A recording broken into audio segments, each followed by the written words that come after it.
Acclamons la parole de Dieu.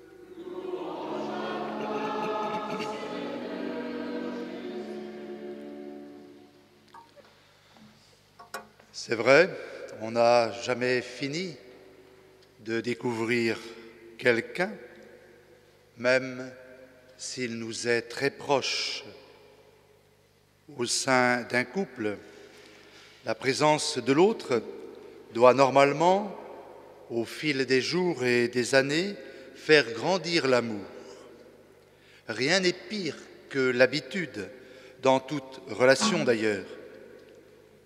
Les parents également n'ont jamais fini de comprendre leurs enfants et l'éducation exige toujours une disponibilité du cœur pour accueillir des richesses qui ne demandent qu'à se déployer.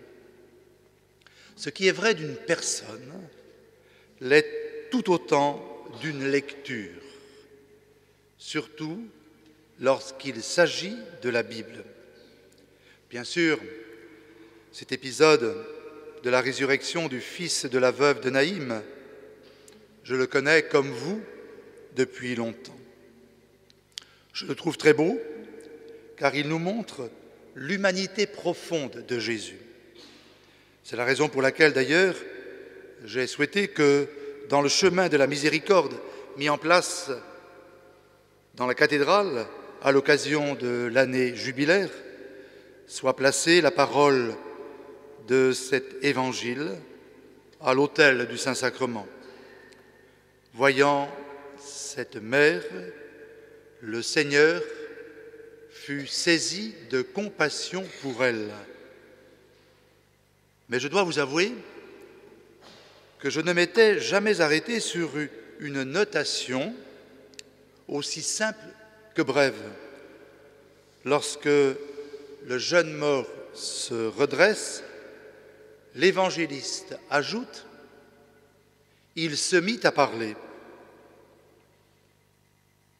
Et on peut se poser la question, mais qu'est-ce qu'il a pu dire? Cela ne nous est pas précisé, sans doute parce qu'il y a plus important, à savoir l'enjeu de la vie. Et ici, cet enjeu est particulièrement fort. Il s'agit en effet de la mort d'un enfant. Et quoi de plus dramatique, de plus intolérable que la mort d'un enfant? Comment ne pas comprendre la révolte de la veuve de Sarepta dans le texte entendu en première lecture? Elle avait donné l'hospitalité à un étranger, le prophète Élie, et lui faisant confiance, lui avait partagé le peu d'huile et de farine qui lui restait pour vivre.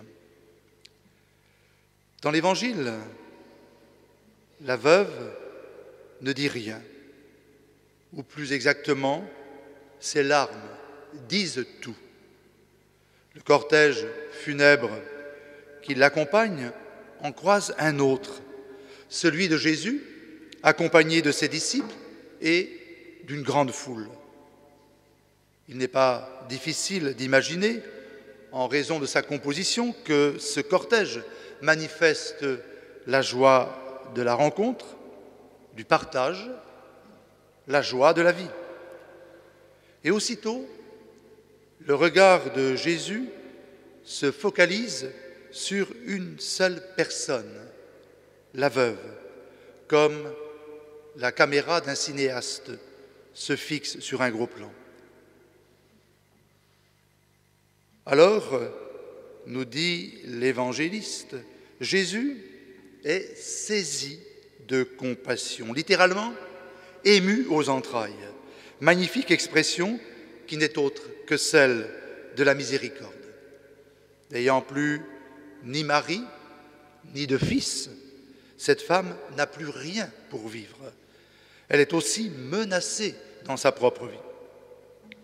Alors, deux phrases très brèves sont prononcées par Jésus. La première s'adresse à la mère. Ne pleure pas. Au premier abord, consolation facile, qui peut même paraître maladroite, ce qui peut nous arriver quand nous sommes désemparés face à la détresse de quelqu'un. Mais Jésus ne s'en tient pas à cette consolation. Il s'approcha et toucha le cercueil. Déjà s'annonce la suite de l'épisode. Il s'adresse alors au jeune homme et lui dit « Je te l'ordonne, lève-toi ». Notons au passage la différence avec Élie. Ce dernier s'adresse à Dieu pour lui demander de redonner vie à l'enfant. Ici, Jésus s'adresse aux morts et le réveille lui-même, ce qui révèle qu'il est Dieu lui-même. Et c'est alors que le mort se met à parler, comme je vous l'ai fait remarquer. Celui qui était retranché de la communication prend la parole pour signifier qu'il a repris vie. Il a retrouvé ce qui est la caractéristique même de l'être humain, la parole. D'ailleurs, quoi de plus émouvant que de réentendre l'enregistrement de la voix de quelqu'un que l'on a connu et aimé. Donc la vie et la mort viennent de se rencontrer. Comme souvent, la joie et la tristesse, l'espérance et le désespoir sont face à face. N'est-ce pas ce que nous voyons tous les jours? Les forces du mal et les forces de la vie qui ne cessent de se côtoyer. L'actualité nous en fournit de nombreux exemples. Certes, nous devons tout mettre en œuvre pour faire reculer les premières, mais nous avons surtout à nous ouvrir aux forces de la vie. Pour nous, personnellement, bien sûr, ce qui est une invitation permanente à ne pas nous replier sur nous-mêmes. Quoi de plus beau que de s'ouvrir à la vie chaque matin? Quoi de plus beau que d'accueillir une nouvelle vie sur cette terre?